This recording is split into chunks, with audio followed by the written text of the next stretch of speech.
Right, and as you can see, we're going to talk about the correct management of canine mitral valve disease and feline cardiomyopathy. I try to put everything, the two most common cardiac conditions we see in our practice are going to be covered tonight.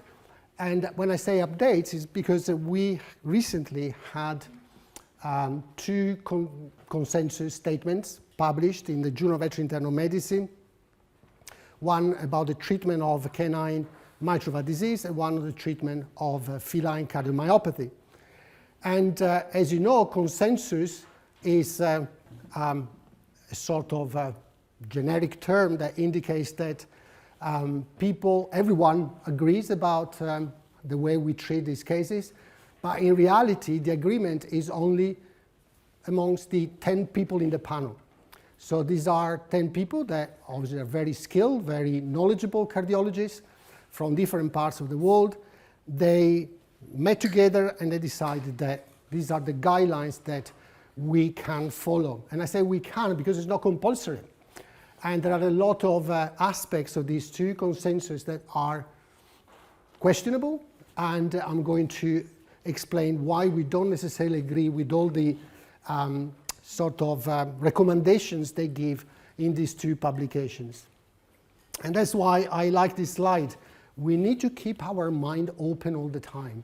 We shouldn't be closed in a very strict type of behavior where this is it and that's how we treat it. We need to treat patients as individuals. Every patient will be different, and we need to use our brain to interpret their recommendations. So there is nothing wrong to be the black sheep in the flock, well, in this case it's yellow, but you know what I mean.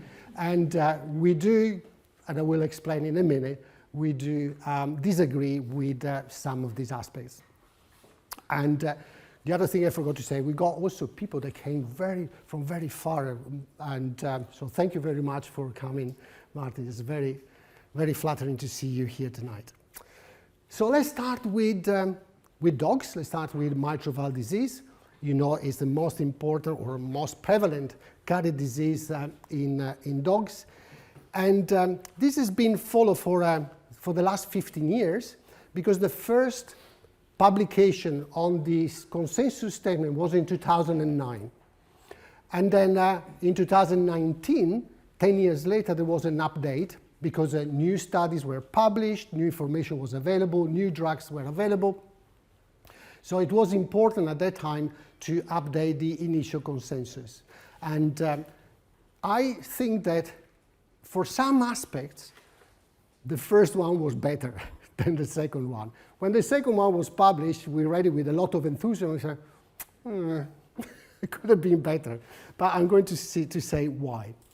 So the big difference between these two statements is that in the first one, in 2009, there were 10 specialists, and the same is for the new one. And they introduced the new classification of heart failure into the ABCD system that I'm going to explain in a minute if you're not familiar with it. And this was adopted from the human guidelines from the American College of Cardiology and the American Heart Association that published their guidelines a few years before.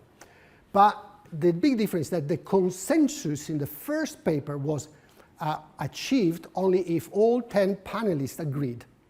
If one of them was in disagreement, then it was no longer a consensus, which is exactly what consensus means. And that's why I like this, which is different in the second publication. Because in the second publication, what they did, instead of having a consensus or no consensus, they gave a sort of grade of recommendation where we can have very strong evidence or a sort of medium type of evidence or little evidence. And so based on this level of evidence, then the recommendation can change. So that's pretty much the big difference between these two publications. So the scientific evidence, is based on evidence-based medicine. where the lower level of evidence is ideas and opinions. So what I'm telling you tonight, if I don't use references, then it would be just a very low level of evidence, because that would be my opinion that I share with you. Then we got case reports, then we got cohort studies, control studies. That's the strongest level of evidence that we have in veterinary medicine, which are normally, randomized, placebo-controlled, and double-blind and multicentric. So these are the the credentials for a high evidence publication. So this evidenceometer that I created on the right is something that we need to look at. Problem is that if we go in and read in detail this publication, we see that the interpretation of evidence is somewhat disputable. So we can perhaps disagree with the way they interpreted the level of evidence.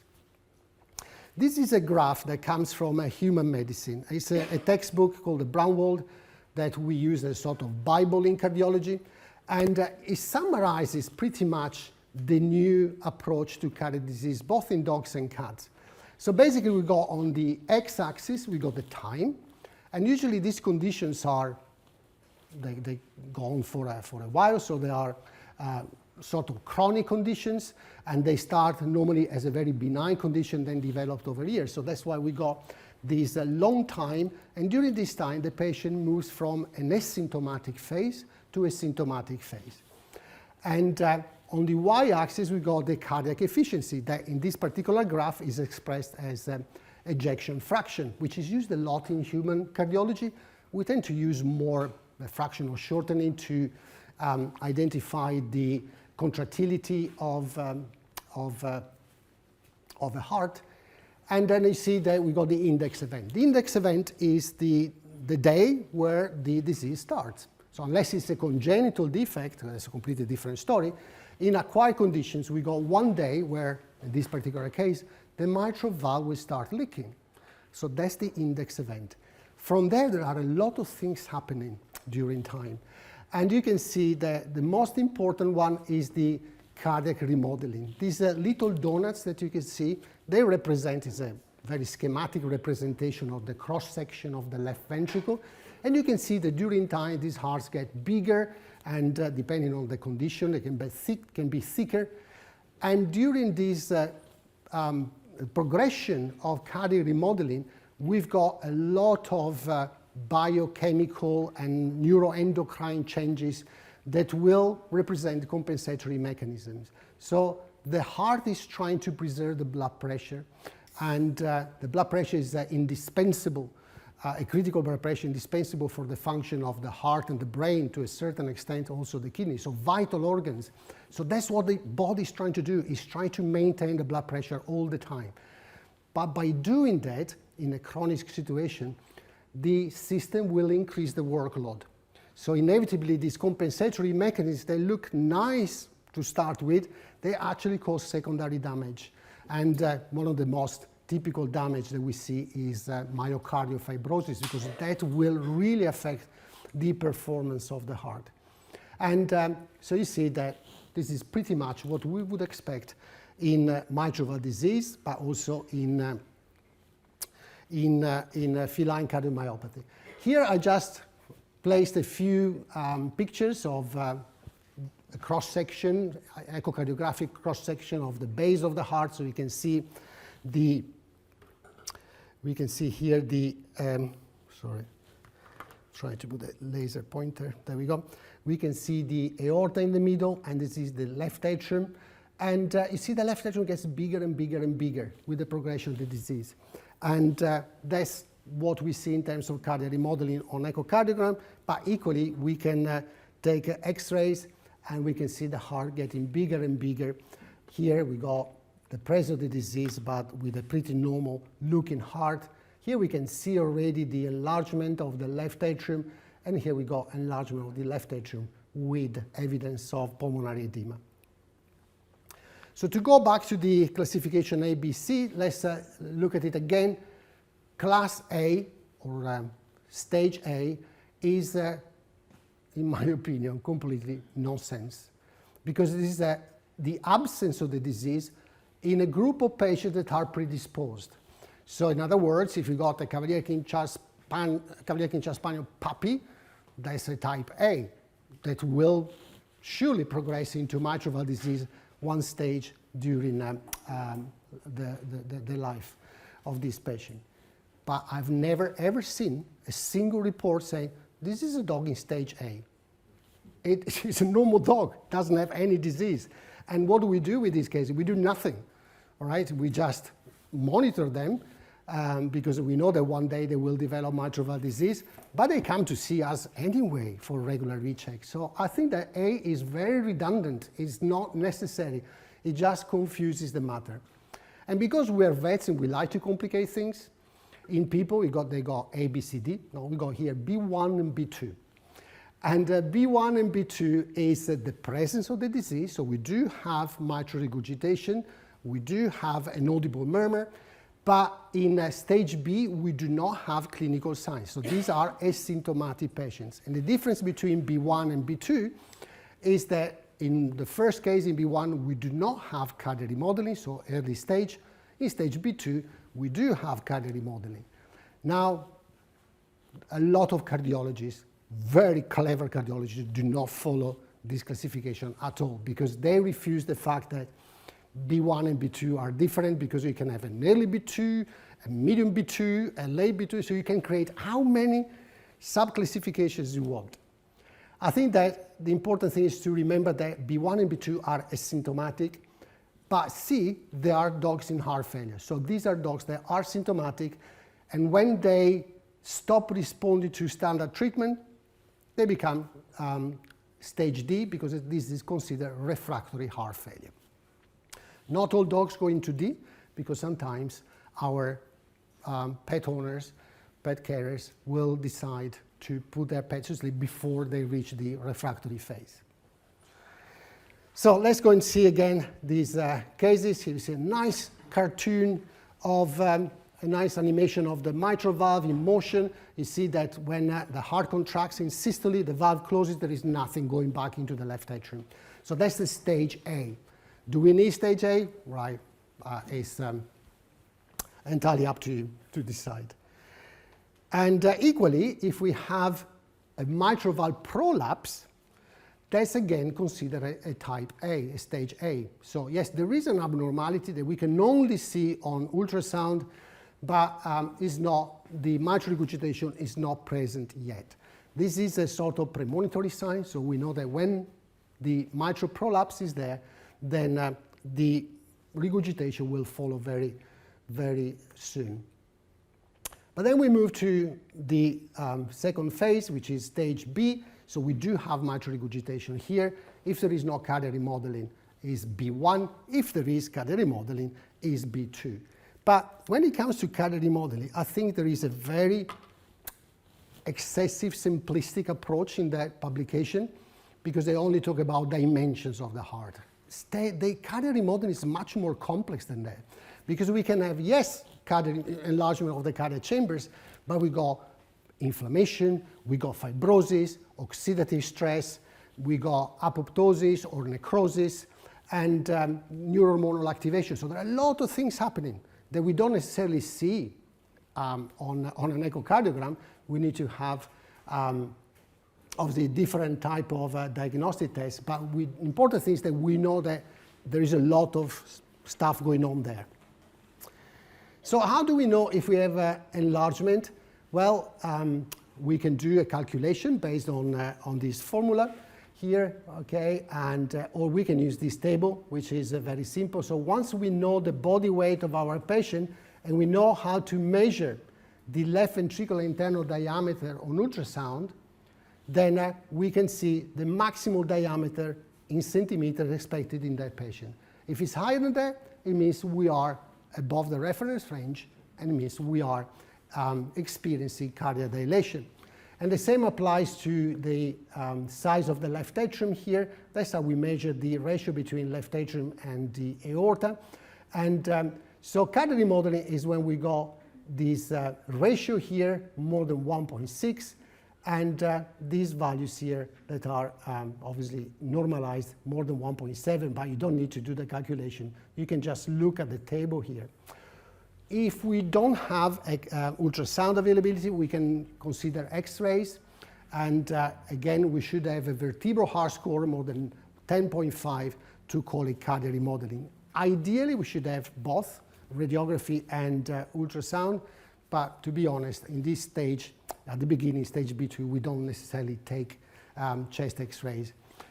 Not particularly because it's challenging. Actually, we probably take, Emma can help me, 99% of dogs without any sedation. Yeah. We just leave them on the table with sandbags and we obtain nice X-rays. It's primarily because of cost. So we don't want necessarily to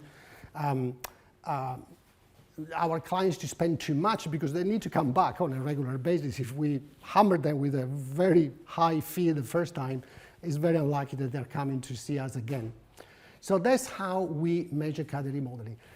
First limitation here is that this ratio here obviously doesn't depend only on the size of the left atrium, it depends on the size of the aorta. We have breeds, canine breeds like Newfoundland, poodles, etc. They got very big aortas. So they struggle to reach that 1.6 even if the left atrium is enlarged. Or vice versa, we can have a boxer, and normally boxers have a very tiny aortic root, and therefore their left atrium appears big even when it's normal. So we always measure the left atrium also in long axis view. And then if we see one of the two being convincingly abnormal, then we can add it to our equation. Now let's move to the symptomatic patient. And the symptomatic patient is a patient with mitral valve disease, but with signs of congestive heart failure. And obviously they can be confirmed on thoracic radiographs. We like thoracic radiographs in this stage, so if they present suddenly with dyspnea or excessive tachypnea, then probably it's a good idea to take a chest X-ray. We want to see the cardiomegaly, we want to see the venous congestion, and we want to see the evidence of interstitial alveolar pattern compatible with the pulmonary edema. That's in dorsoventral, and that's another nice slide nice view in lateral. Now, I know that some people don't like X-rays because variety of reasons. So there is another option is to rely on ultrasound or fast ultrasound or POCUS ultrasound. In order to identify these vertical lines that move side by side, you need to have at least 5 to be convinced about heart failure or pulmonary edema, and that's another way to do it. We don't necessarily use this technique as a sole system. We like to have probably because I'm old enough and old-fashioned, I like to have a nice chest X-ray to confirm it.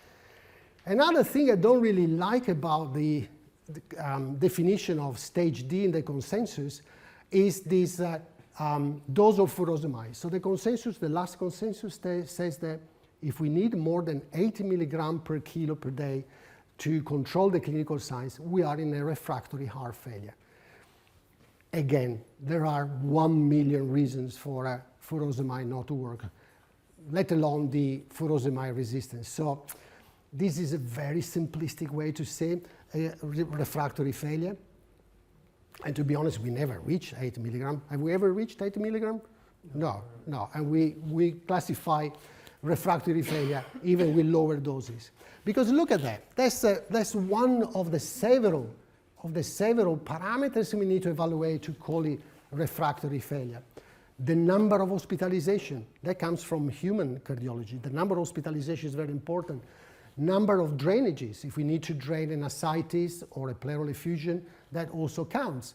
The number of modified therapies, how often do I need to change therapy, changing the doses, introducing new drugs, the use of antiarrhythmics, cardiac cachexia, again, there's another important condition to consider to call it stage D, renal function and electrolytes, again, very important, and comorbidities. Comorbidity is something that drove me mad for the last 25 years. Not because I've been a vet for 25 years, I wish. I've been a vet for much longer than that. It's because 25 years ago I started my work on cough and heart disease. And cough, I can tell you already, but I've got some slides to show you too. Cough is always originating from an airway issue. And a big heart can contribute to cough, can exacerbate cough, but the origin is always airways. So if we have a dog with tracheal collapse, bronchomalacia, chronic bronchitis, and so on, then and they are coughing, say, ooh, they're coughing, so that's a refractory failure. No, that's a comorbidity, or renal disease, or a lung tumor. You know, there can be a lot of things that can contribute to the lack of response in these cases. So if you don't really like the ABCD, because it does contain, this system contains a lot of faults, some faults at least, then we can take an alternative approach. And the alternative approach comes from a study was published by an Italian group a few years ago. Now it's been updated, so it's even more accurate nowadays. So what they did in this study, they looked at some important echocardiographic parameters, like those we have already seen: left atrium aorta, left ventricular internal diameter in diastole, fractional shortening, and the E velocity in the mitral inflow. And depending on what we obtain from these measurements, we have a score. The score can be 1, 2, 3, and 4. So let's say, for example, I've got an LA2 aorta of 2, then the score would be 3 points.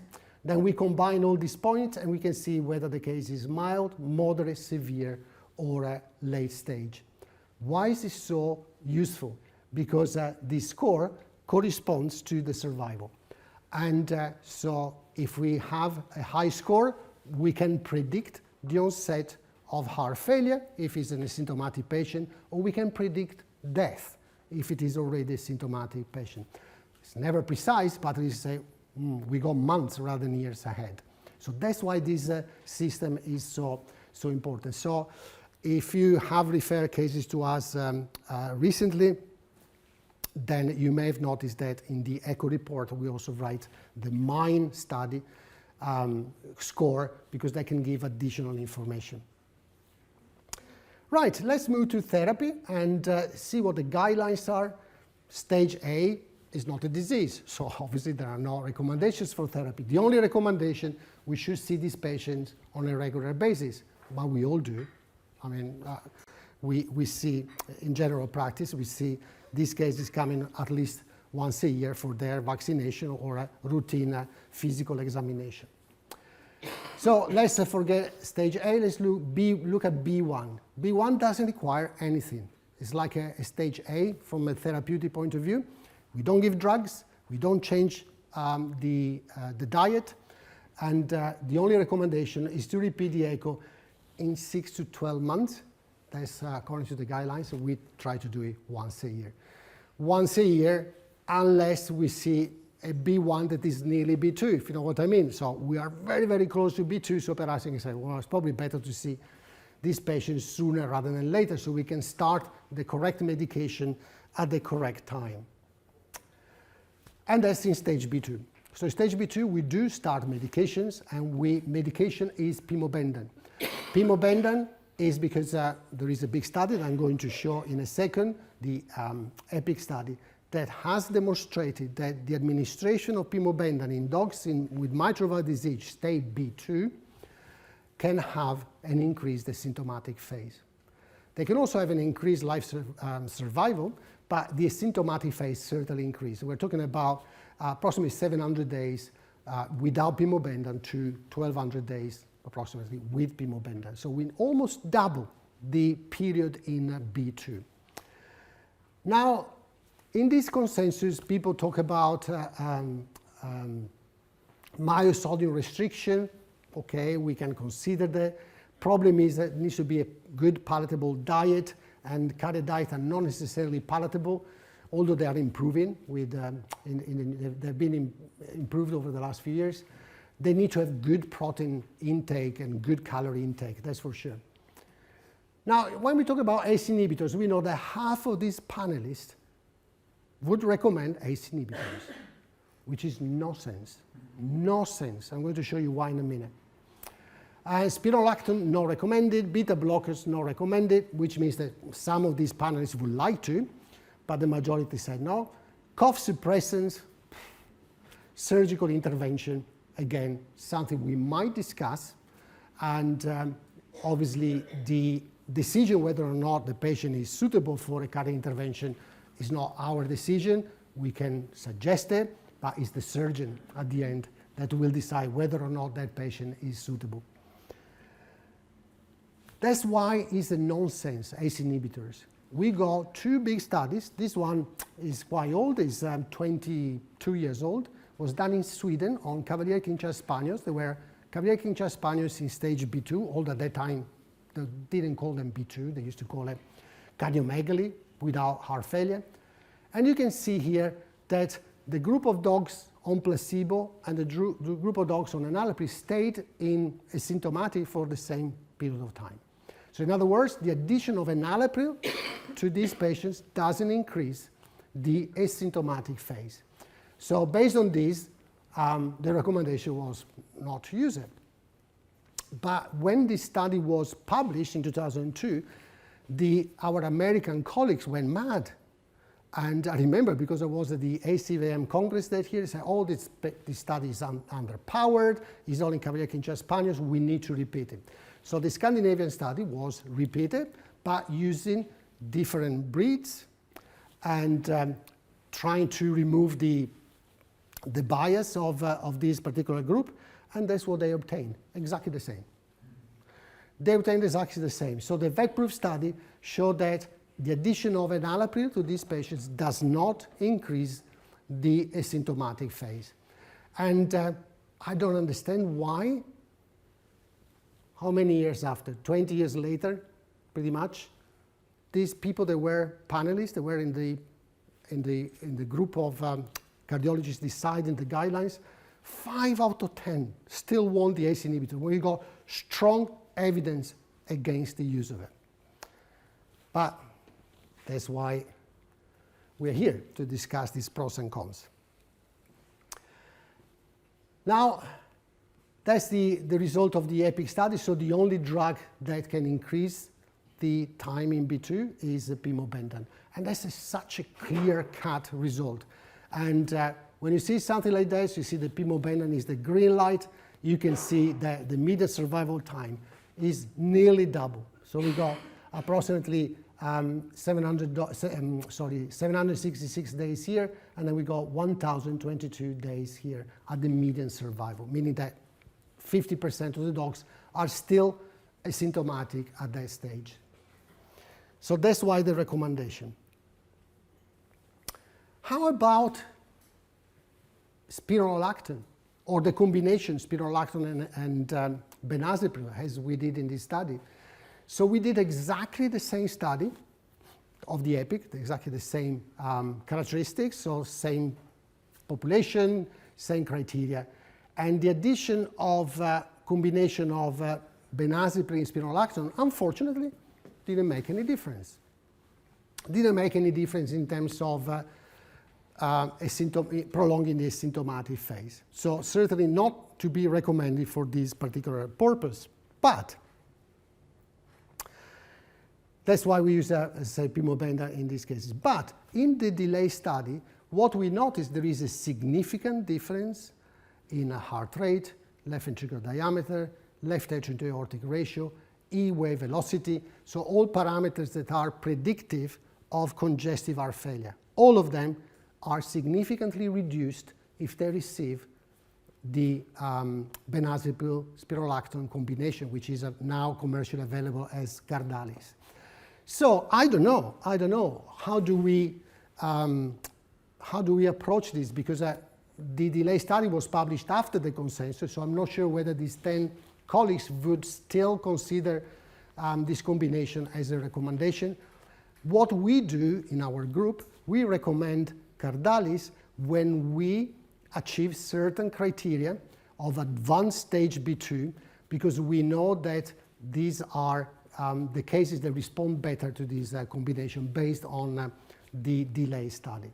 So if we see LA to aorta more than 2.1, If we see a left ventricular diameter in diastole normalized for body weight, for body surface, more than 1.9, and if we have a knee weight more than 1 meters per second, we start cardialis. And obviously, we have not done a proper study to see whether this particular group of patients responds better than others, but our gut feeling is that they do better if they are on this combination. Another thing that comes from the consensus is the use of ACE inhibitors twice a day. And it says enalapril or benazepril 0.5 milligram per kilo, which is a pretty high dose, every 12 hours. We don't have any evidence that every 12 hours is better than once a day, because once a day is the label. And I'm never particularly happy to go against the label. So off-label is something we can do as long as we can justify with a strong scientific argument. But here we don't have such a strong argument because we don't have any study ever done to demonstrate that twice a day is better than once a day. And the reason why we give it once a day is because it comes from clinical studies. One is the bench study, which is this one, where they demonstrated that benazepril can prolong survival in dogs with mitral valve disease and dilated cardiomyopathy if given at 0.25 milligram per kilo once a day. So we are a little bit skeptical about the twice a day recommended by the consensus, and we don't do it. And there is a lot of discussion still going around. We thought that some drug companies were prepared to pay for a clinical study, but it's not going to happen, I can tell you. At the moment, at least in the next 10 years, there won't be anything. I think drug companies are more interested in finding a better molecule that can help these dogs rather than trying to solve the argument between cardiologists, because that's what it is. Is there a risk in giving it twice a day? Probably not, because benazepril is super safe. You need a dose 200 times higher to see toxic effect. That will cost a lot, 200 times higher. That would be the entire pot of benazepril. And spironolactone is also very safe, be given up to 10 times higher without seeing any side effect. But is there a sufficient reason for giving it twice a day? Obviously not. Then we move to stage C, acute, the treatment of stage C, acute. We need to introduce diuretics. And in the acute phase, we give diuretics intravenously, and pimobendan, if they're not already on pimobendan, we can give it intravenously again. But if they're already on pimobendan for stage B2, we keep going with the oral administration, free water access, oxygen, mechanical treatments if they need abdominocentesis or a thoracocentesis, provide optimal nursing care, sedation. Sedation is very important to lower the metabolism and reduce the gap, the mismatch between the cardiac output and the metabolic need. Sodium nitroprusside is not something we use anymore. It's a very difficult drug to use, and this is a sort of a historic picture I had in my archive, because probably last time I used sodium nitroprusside was 20 years ago. And it's a very difficult drug to administer, difficult to find, very expensive, and difficult to administer because it's very light sensitive, so you need to protect it with these special bags and special giving sets.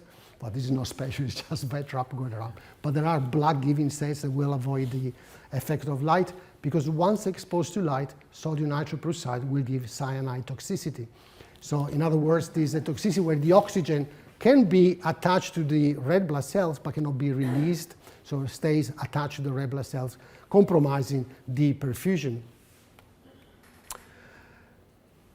Right, now when we give intravenous furosemide, again there are two schools of thought.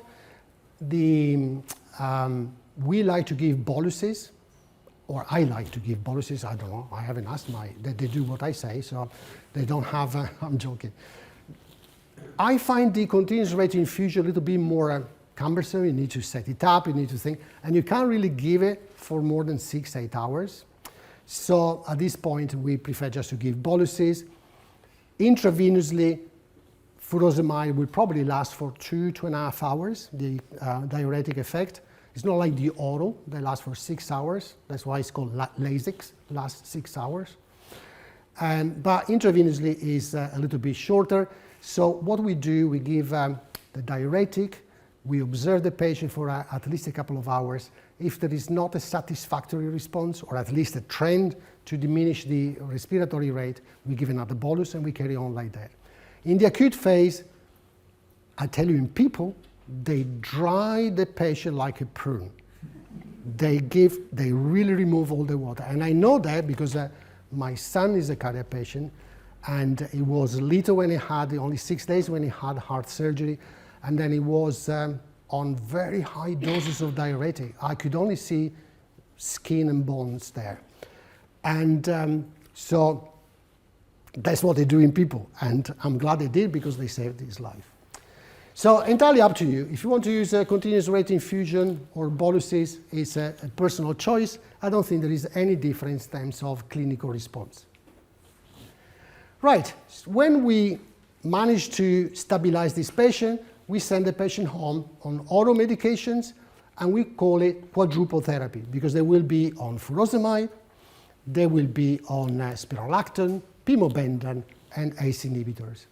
Now, obviously, furosemide can be an option, but we can also consider torazemide. And actually, although we are still stuck with our historical behavior, right? It's difficult to change habits. Then I think that if we decide to use torazemide, we should probably start sooner rather than later, and not using torazemide as the rescue therapy. Because if they become refractory to diuretics, they will be to furosemide, they will be refractory to torazemide too. So we never really see, have we ever seen a massive improvement switching from furosemide to torazemide at a later stage? Very little. So anyway,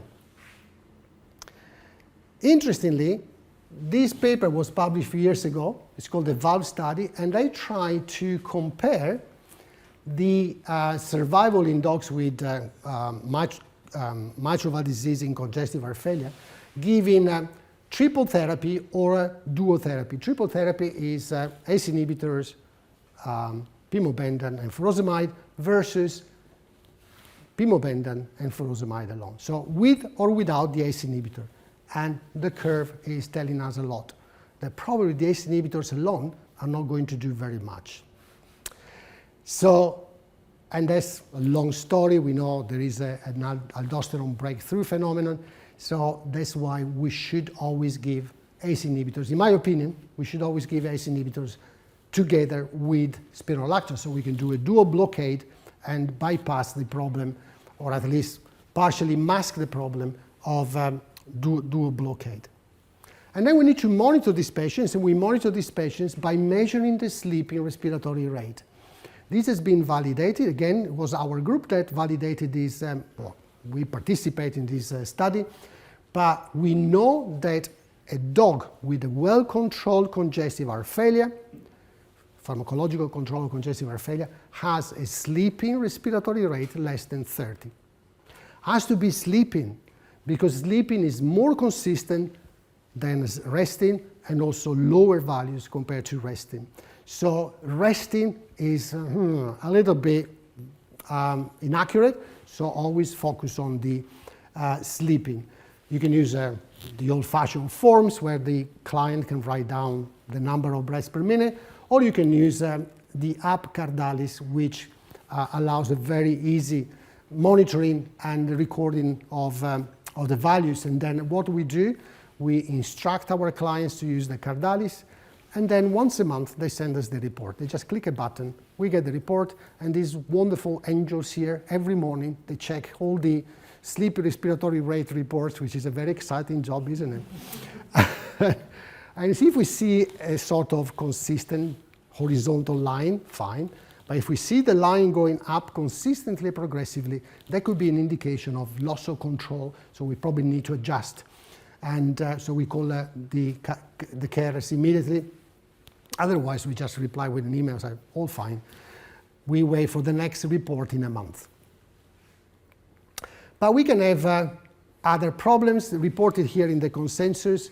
Use of digoxin, diltiazem, antitussives, and bronchodilators.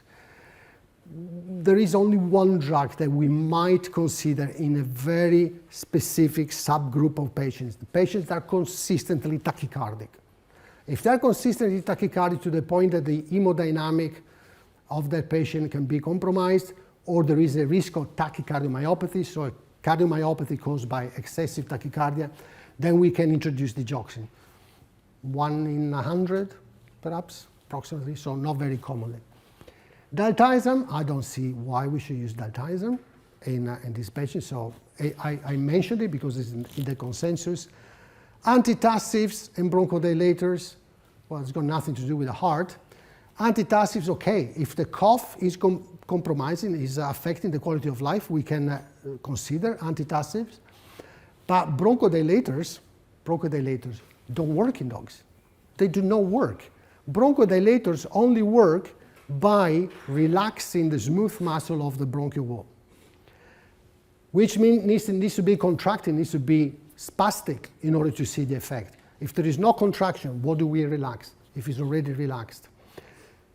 And most importantly, dogs do not have spontaneous bronchospasm. There are only 2 species that have spontaneous bronchospasm: humans and cats. That's why we have feline asthma and human asthma. This is it. There are no other species at the moment. Maybe somebody will come out in the future talking about, snakes may have bronchospasm. I don't know. But there we go. In dogs and cats, certainly that's the important thing. For those who don't know me very well, I'm obsessed with cough because I've been working on cough for so many years, and I published extensively on this topic, but still I didn't manage to persuade the entire veterinary community that cough is not a sign of heart failure. So this is probably the most important publication that we did nearly 11 years ago now. So we can see here 260 dogs with mitral valve disease, only 50% cough, so it's not very consistent. It's not very prevalent, I mean. But of those dogs coughing, in this case 99, only 27% had radiographic evidence of congestive heart failure. Not many. But of those coughing, 68% had evidence, radiographic evidence of airway disease. And this was a retrospective study, but this radiographic evaluation was done in a blind fashion by 2 certified radiologists. So it is certainly controlled in this respect. Most importantly, of all dogs with mitral valve disease and congestive heart failure, 100%, I'm not saying 90, I'm not saying 95, I'm not saying 99, 100%, all of them had tachypnea dyspnea. So we got a very reliable, consistent clinical sign we should focus on. And that is the tachypnea dyspnea. And then you can see in the various statistical analysis that even with the multivariate analysis, we couldn't see any association between presence of pulmonary edema and increased risk of coughing, but we did see for airway disease and increased left atrial size. So we did another analysis, and we tried to differentiate dogs in the absence of airway disease and dogs in the presence of airway disease. In this group, if we have if there's an increased left atrial size, the risk of coughing is 2.6 higher than a normal dog. But in the presence of airway disease, a big left atrium can increase the risk of coughing by nearly 11 times. That's the answer. So we got an underlying respiratory issue, and the big heart is the last straw that breaks the camel back. It will trigger the cough. So the cough, yes, can be triggered by a big heart, but requires an underlying airway disease, and does not mean that that dog is in congestive heart failure. So that's why I prepared this animation. This is one of my residents that's been forced to write on the board that a coughing dog without signs of tachypnea dyspnea is not in congestive heart failure. And they have to write it 100 times every morning when they come to work. And okay, I've already mentioned the utility, or actually the absence of utility of bronchodilators, simply because they do not have spontaneous bronchospasm. And it's not me saying that. This is human papers. When they try to identify the best animal model, guess what they use? Cats. Right, so cats are the model for studying asthma in people. And by the way, I forgot. A few months ago, incidentally, I found that a human paper cited my job, my publication on cough. Because even in human medicine, there was this myth of cardiac cough, and this group of people said, well, cardiac cough doesn't exist. Even in veterinary medicine, doesn't exist. And they cited me. I was so happy. I was so happy, really. I used to get excited with other things when I was their age, but now I get excited with these silly things. Right, we have already mentioned the refractory failure. I just moved to some medications that we might need in addition to those we have already mentioned. If we have a malignant ventricular arrhythmia, we might need to consider medications. Usually in the acute phase we use lidocaine, but in the chronic stage we may consider sotalol, rarely beta blockers, but sotalol or even amiodarone to control these nasty arrhythmias like the one that we can see here on these ECG trays. But it's not very common. I must say in mitral valve disease, malignant arrhythmias are not common. Very common is atrial fibrillation, especially they are relatively big dogs, so in terms of size. And the way we treat atrial fibrillation is by combining digoxin and diltiazem, and we do it from the very first attempt. And then we measure the digoxin level 5 to 7 days after started treatment. Has to be the trough level, so 6-8 hours after the last administration. We got our therapeutic serum levels, and actually these ones, they used to be much lower than those reported by the labs, but approximately 10 years ago, I wrote to every single lab in this country, and I persuaded them to change the range. I think there is still one lab that doesn't do it, but all the others, Axiom, IDEX, etc., they all adopted this new range. And we need to have a target daily heart rate, meaning heart rate during the day by Holter analysis, Holter recording, less than 125. So that's our target. If we are below 125, we know that we are giving the right dose of digoxin and diltiazem together. And we probably achieved this in 90-95% of cases, first attempt. In the other 5-10% of cases, we need to fine-tune the dose of digoxin, but more likely diltiazem is easier to modify than digoxin. Now, another myth I want to destroy here is the use of sildenafil, because that is stated, that is mentioned in the consensus in dogs that have pulmonary hypertension. However, pulmonary hypertension in mitral valve disease is post-capillary. So it originates after, so the resistance is after the capillary bed because it's coming from the high pressure in the left atrium. So that would be an off-label indication because sildenafil has been licensed for treating pre-capillary hypertension. Look what happens if we give here a vasodilator that acts at the level of the pulmonary circulation. If we dilate these vessels, we just increase the flow to the left atrium. So we are going to overload a chamber where we're trying to remove fluid, remove pressure, and we're doing exactly the opposite. So from a logical point of view, doesn't make any sense. And I used to say that for years, and people were laughing at me all the time. And then eventually, this paper came out in human medicine, in human cardiology, where they found that the off-label use of sildenafil in patients with left-sided failure due to mitral regurgitation increases the number of hospitalization, increases the morbidity and the mortality. So what this paper says is that the off-label use of sildenafil in patients with left-hearted disease, pulmonary hypertension due to valvular disease should be discouraged. And so I don't know why they did it. Because I remember when I presented these ideas and this paper was ECVM in 2017, I know that two panelists were there sitting in front of me listening to my lecture. and nevertheless, they still recommend sildenafil. But there we go. So that's something that we would avoid. And actually, I can tell you some cases where the heart failure was triggered by the use of sildenafil. So if you want to use it, be very, very careful. But ultimately, what is the treatment for mitral valve disease? If you talk to a human cardiologist, and we work a lot with human cardiologists, we actually have one that comes to visit us on a regular basis where we got very challenging interventions. But is Tony still here? No? Heidi is going to present a talk, I think in May, April, May, on interventional cardiology. She's going to talk about all these fancy interventions we do with the human cardiologists. But when you talk to human cardiologists, they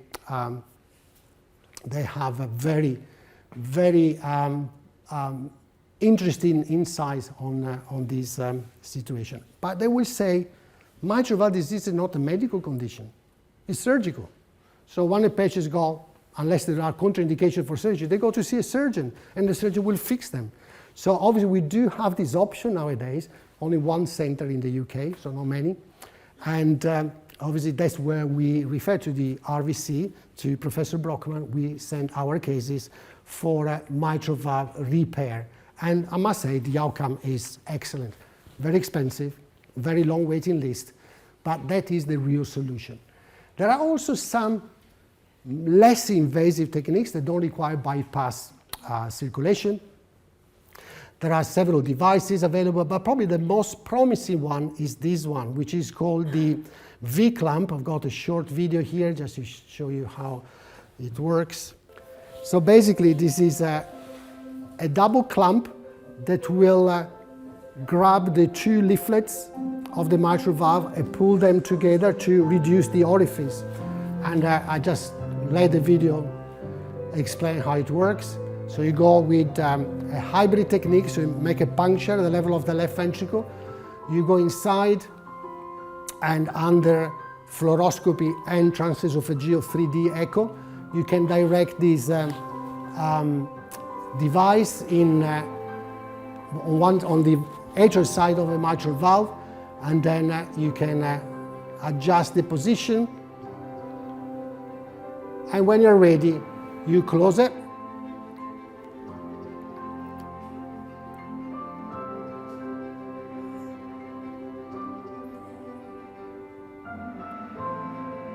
And look at the magic.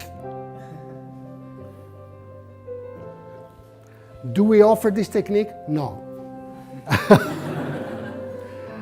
And the reason why we don't offer, we've done the training. We had a Chinese company coming to train us twice.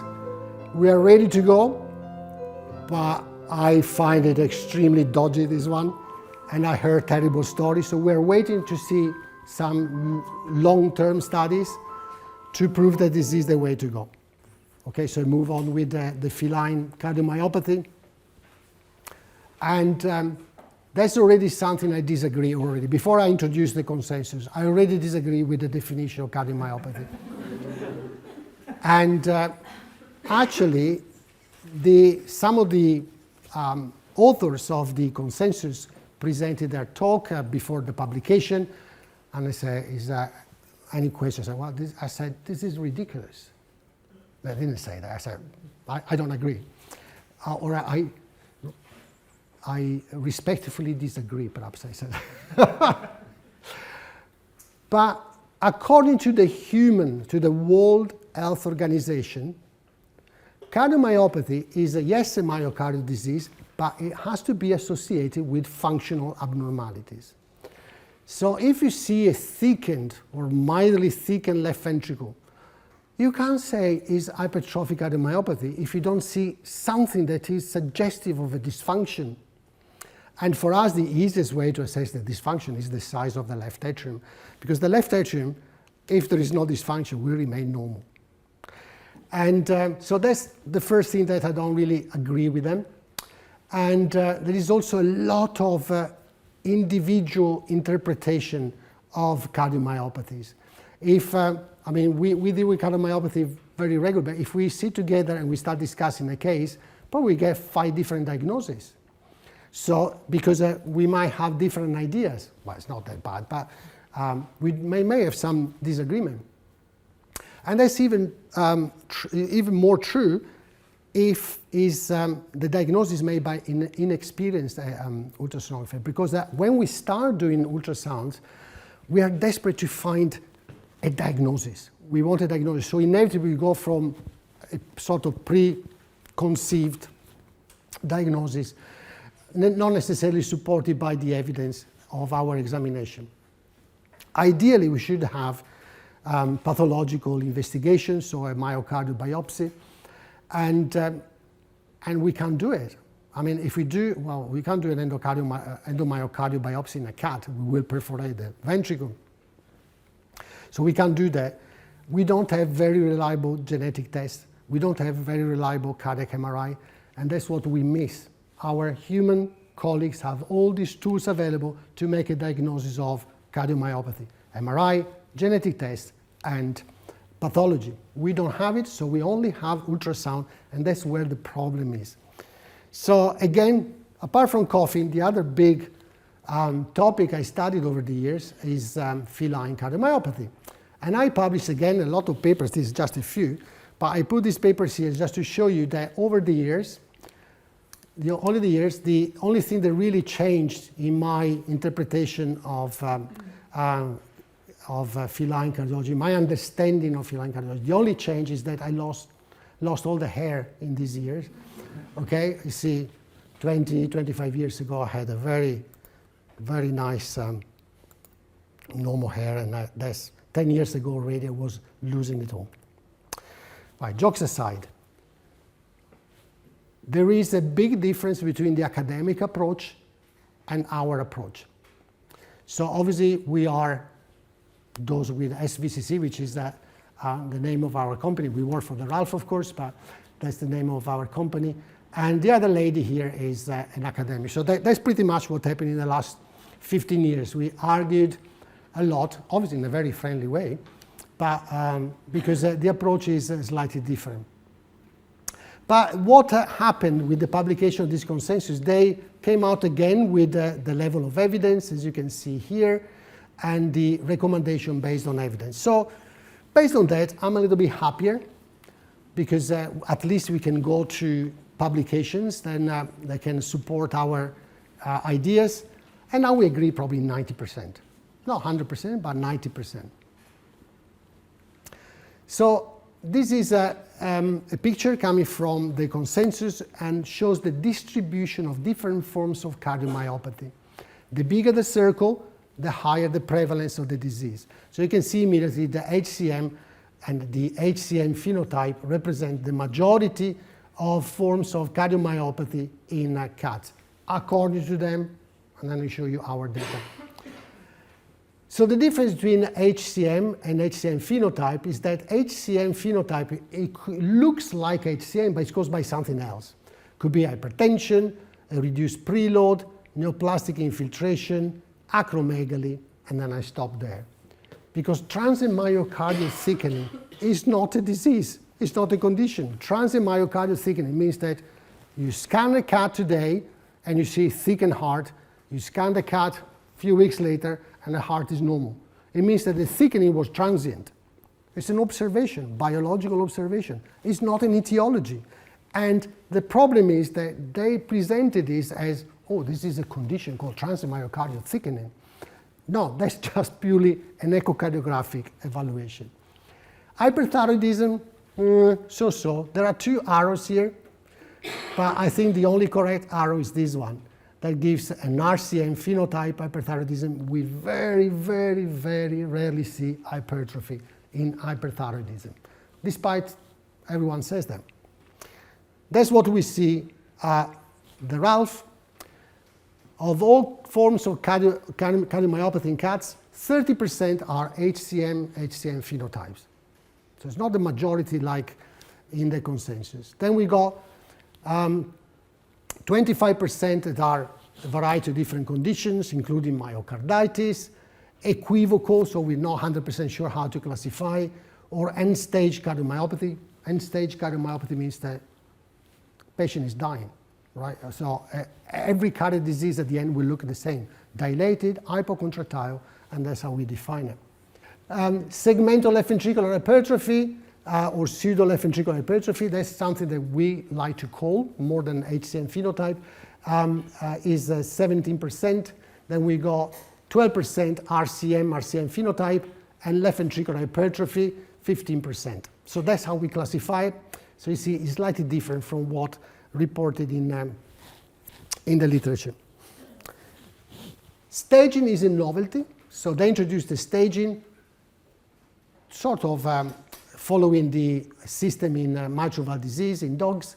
Again, we got A, which is completely useless. All right, this is a cat that doesn't have HCM, and they see they're predisposed. Why? Who's predisposed? The Maine Coon or the Ragdoll, which are the only two breeds that have been tested. Of course they're predisposed if you only look at these two, but we see 99% of cats with cardiomyopathy in domestic short hair. So it means that the actual predisposition is somewhere else, not in Maine Coons or Ragdolls. Then we got B1, which are cats at low risk, and they got a normal left atrium. So are they really cardiomyopathies? Not sure. B2, okay, we got thickened heart with moderate or severe atrial enlargement, and then we got the presence of clinical signs in terms of congestive heart failure or arterial thromboembolism in stage C. I'll show you why I'm not convinced about this distinction here. This is a paper that comes from the RVC, quite dated now, it's 14-year-old, but it was a very, very important paper because the pink line here shows the survival of cats with hypertrophic cardiomyopathy and congestive heart failure. That's exactly what we see. We agree 100% with this behavior because 50% survival corresponds to approximately 190 days. And that's what we see normally. We tell the carers approximately a year, otherwise they panic, but 200 days probably a little bit more accurate. But look at these guys. These are cats with HCM and no congestive heart failure. They don't even reach the 50% survival. 4,000 days is a lot. And if you look at the median survival time, 3,617, that's 10 years. Consider diagnosis made normally at 5-6 years of age in the majority of cases. This is the normal life of a cat. That's why I say, yes, you can have hypertrophic ventricle, but in the absence of left atrial enlargement, you cannot be 100% sure that that is the disease. Follow it, monitor the patient, see the cat every 12, 24 months, but don't give a life sentence as HCM if we're not 100% sure that there is a disease there. Because there's a big difference between 197 days and 3,600. Right, I'm sure you all know about hypertrophic cardiomyopathy, so I'll just go through some cool pictures here. These are from a pathologist I used to work with at the University of Minnesota, and shows how thickened the ventricle can be in a cat with hypertrophic cardiomyopathy. Now, we don't really know whether this is a cross-section of the left ventricle. There is no lumen at all, so there's complete obliteration. And we don't know whether a heart dies in systole and diastole. I don't even know whether we can talk about systole and diastole in a heart that dies. But even if it was systole, so the maximal contraction, you would still expect some degree of ventricular lumen in complete contraction, during complete contraction. So that indicates a massive, massive proliferation here of the muscle. But it's not just the ventricle. Look at the atrium. It's very thickened too. It's not surprising. This is myocardium. So if the myocardium is diseased, it will affect also the atria. And there are no other reports of left atrial thickening apart from my own publications. And then histologically, but that's a post-mortem, we can see the typical myofiber disarray, which is characteristic of HCM. So in a consensus, I like this because they used numbers that I proposed many years ago. Oops, sorry, that's a mistake here. This should be I just realized that. You look at the same slide 200 times and then you realize only when you present it. But so it's normal if the end diastolic thickness of the ventricle is less than 5 millimeters, is hypertrophy if more than 6, equivocal between 5 and 6. So apologies for the typo. And I totally agree with this. It's a very easy way to differentiate between normal and hypertrophic. But this is a sort of normal size cats, 4 or 5 kilos of body weight. But there are much more accurate tables that we can use. There's something you can download for free from internet. It's a free access publication. And that is an allometric scaling, so you can see what the expected thickness of the ventricle would be for a certain weight. Obviously, they had very big cats here. You can see up to 11 kilos. So probably they included lions in this. Echocardiographically, I'm sure you're familiar with these views. Very chubby ventricle. And then, as I said, I want to see a convincing left atrial enlargement here. And in approximately 50% of these cats, we also see the presence of systolic anterior motion of the mitral valve, which is this dynamic obstruction of the left ventricular outflow tract that also gives a little opening at the level of the mitral valve in systole. So we got the ejection, the turbulence during ejection in the aorta, but also the mitral regurgitation.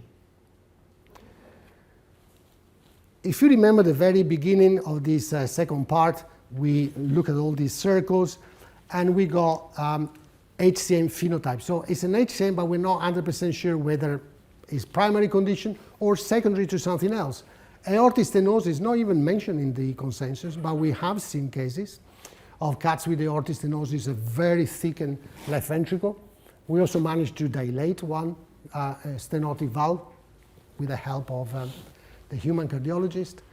Systemic hypertension, certainly if the pressure increases in the systemic circulation, will increase in the left ventricle, because in systole they got free communication, so the aortic valve is open.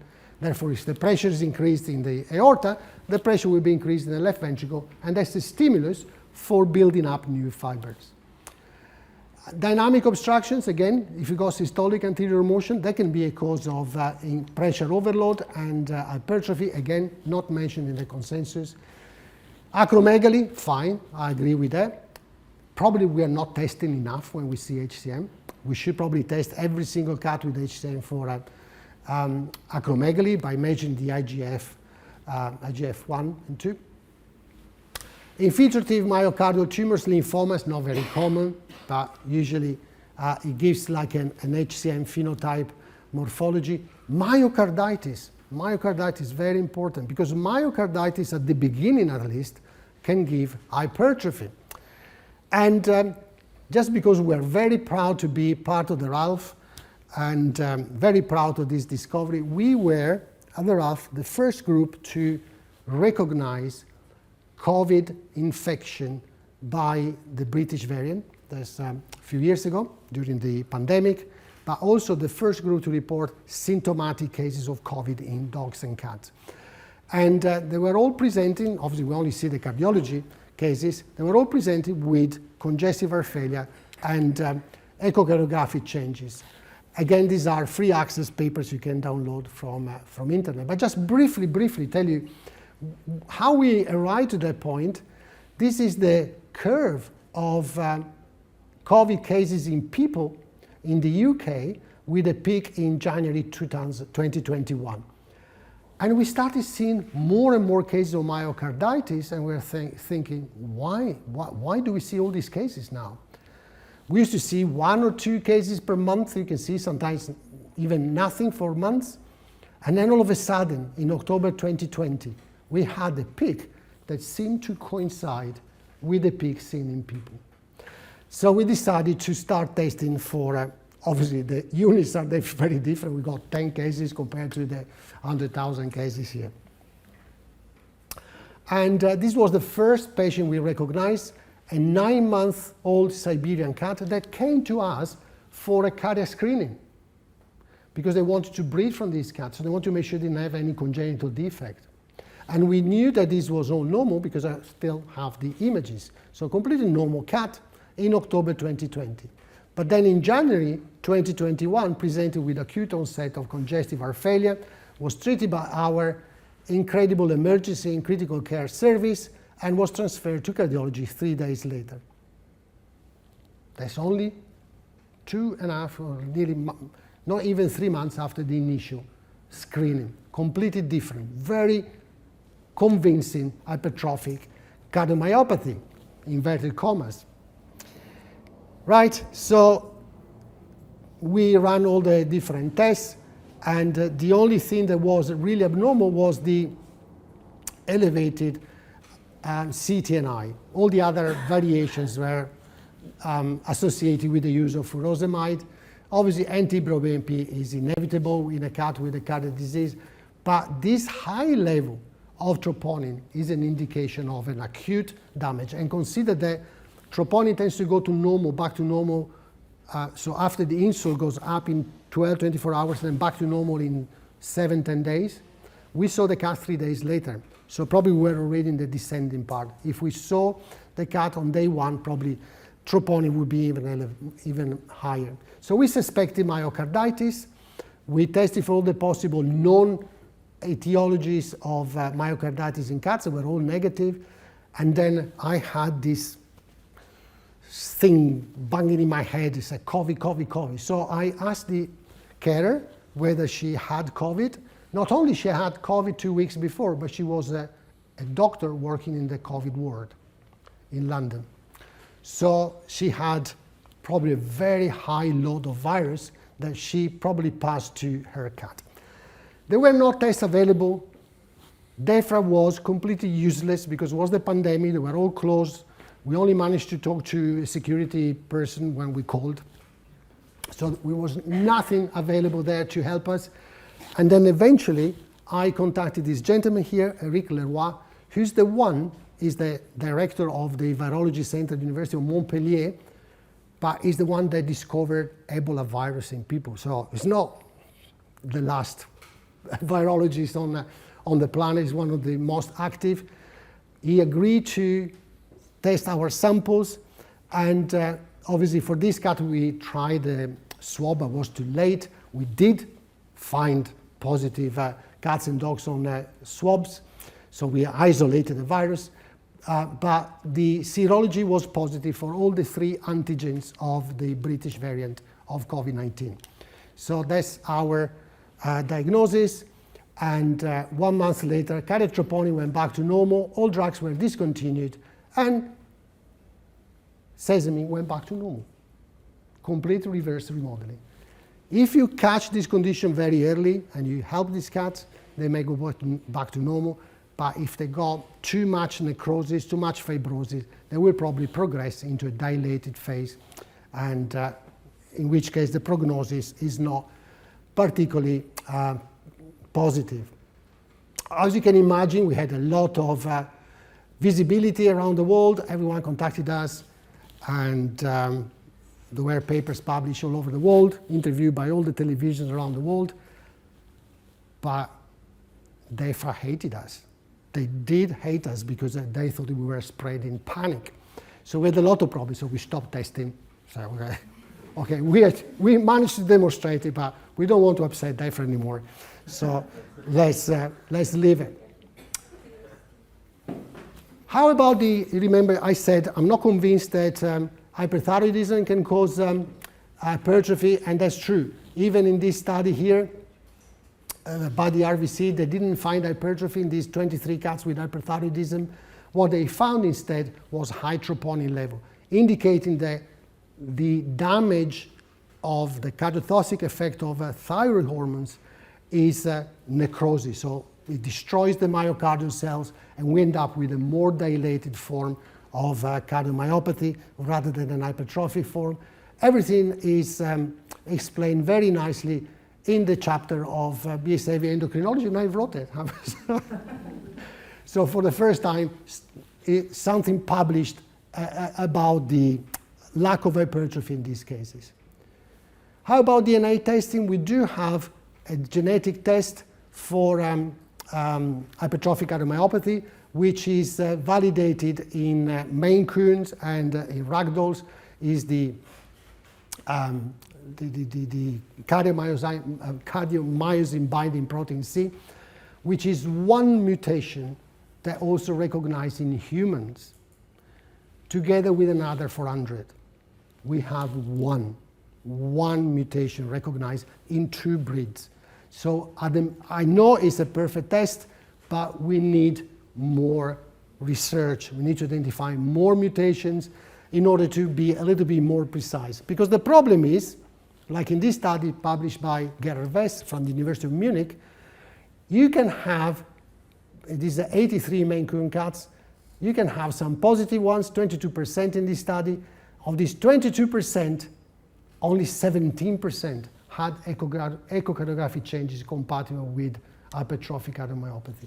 All the other 83% positive cats did not have HCM.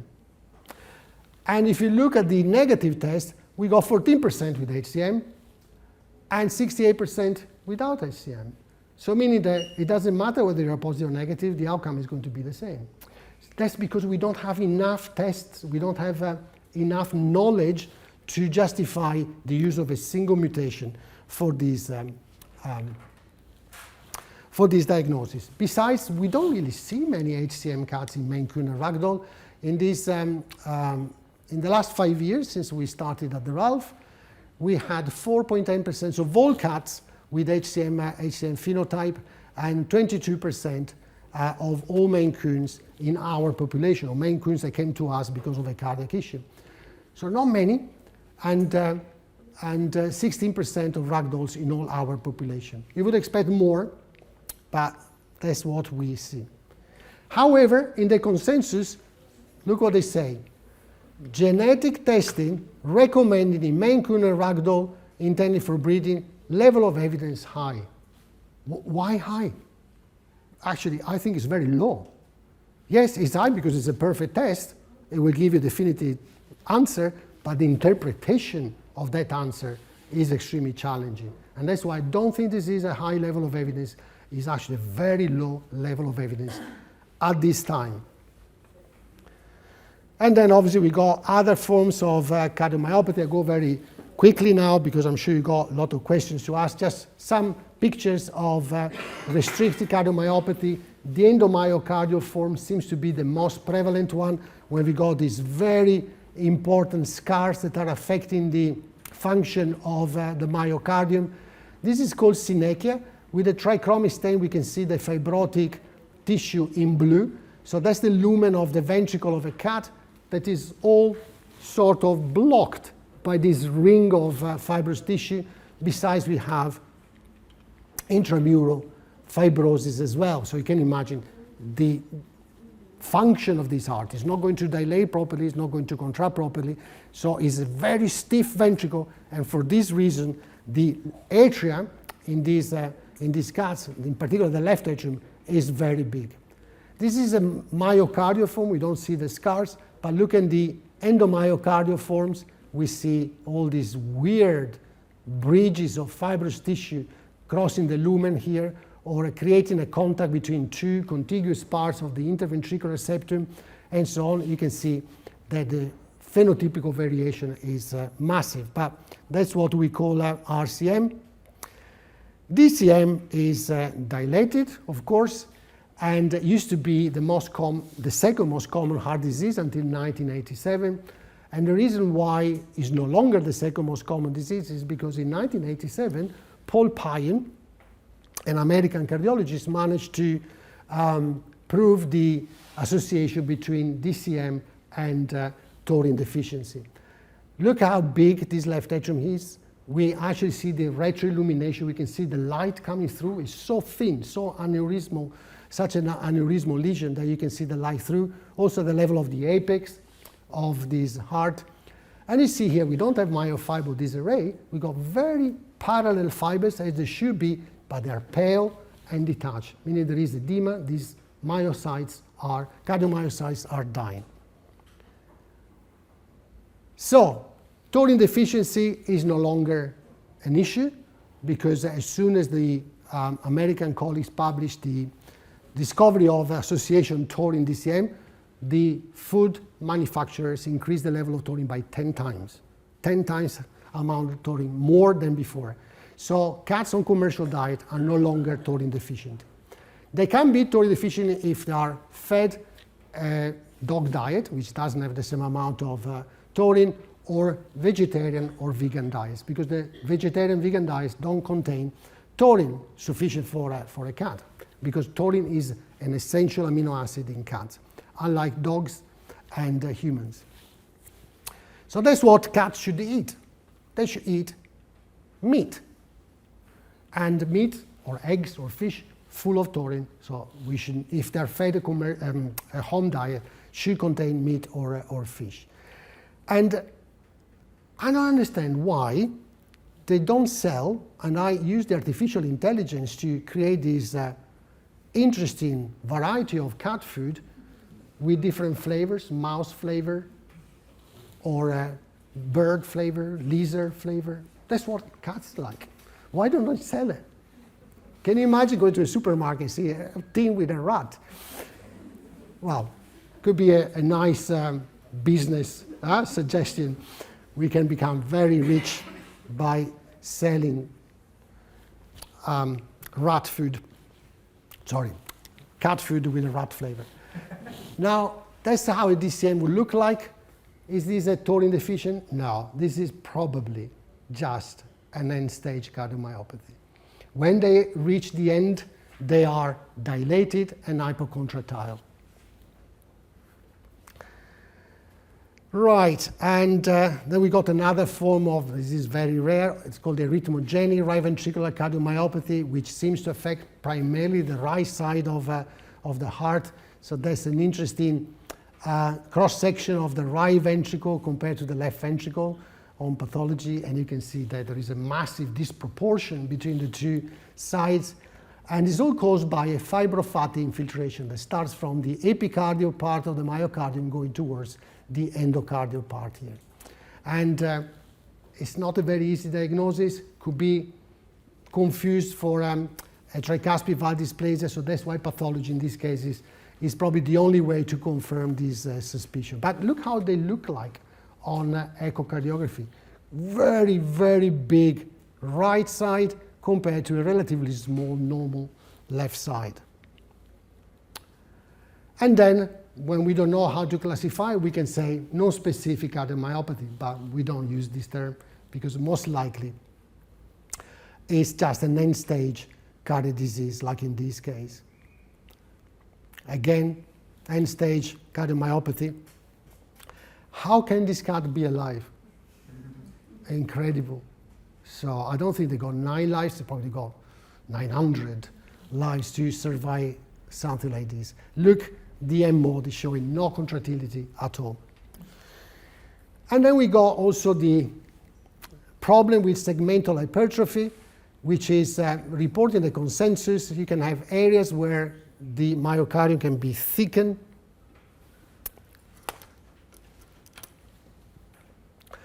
And we can obviously measure these different areas.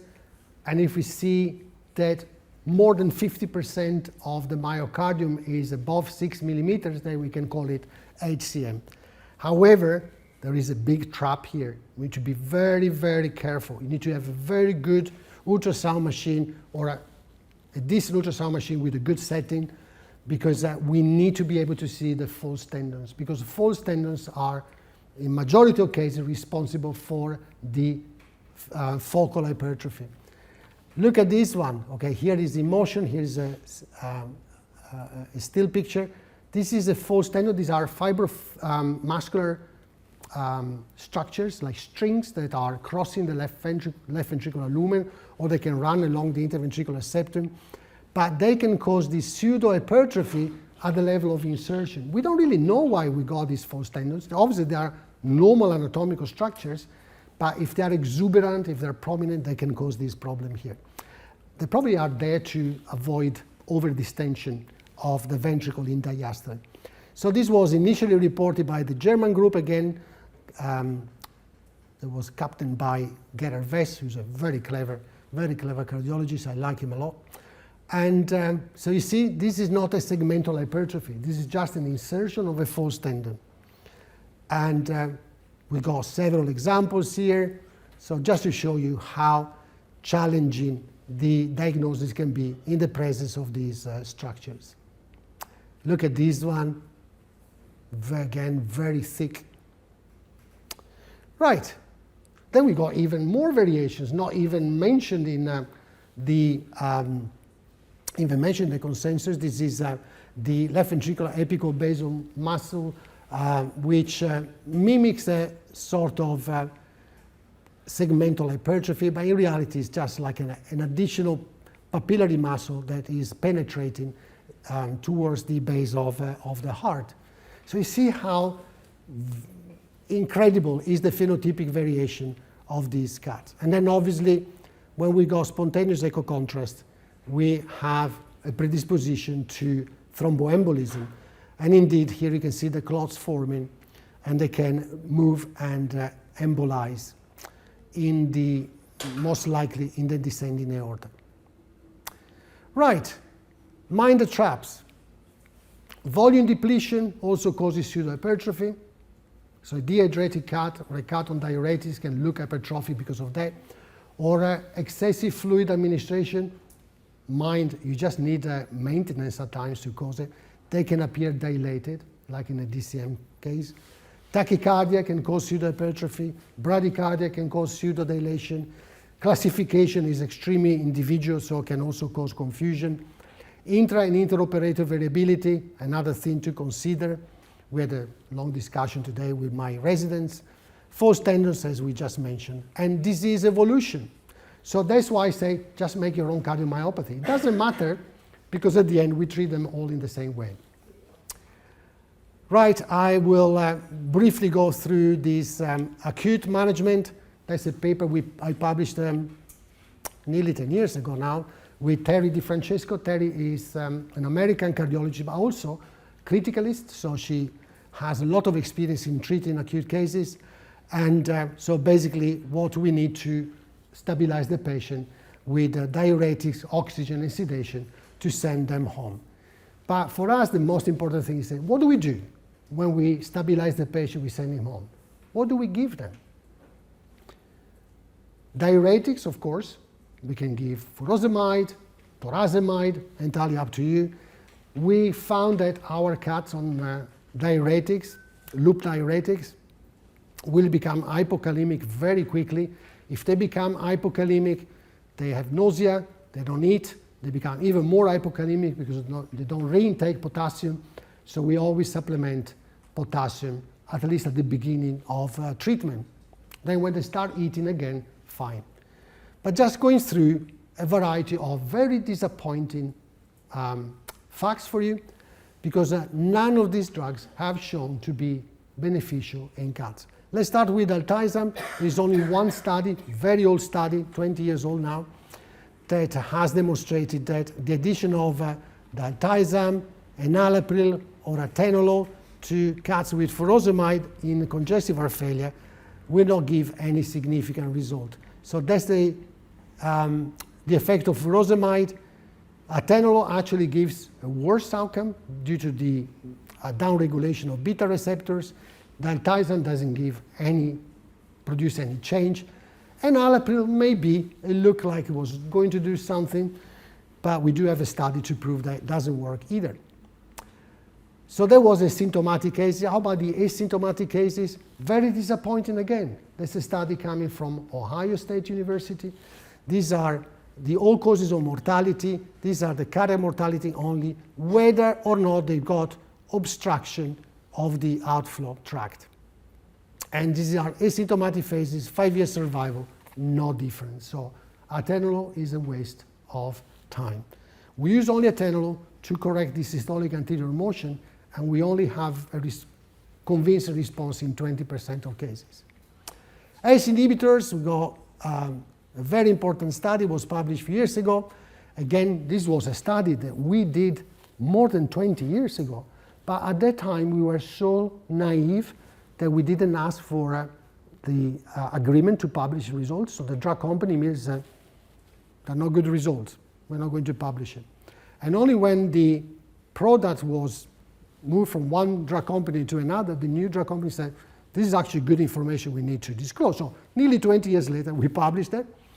But unfortunately, if I just go to, it's a very big study, 151 cats, control, randomized, placebo, multi-center, and that's the result. Whether we give benazepril, in this case, doesn't make any difference.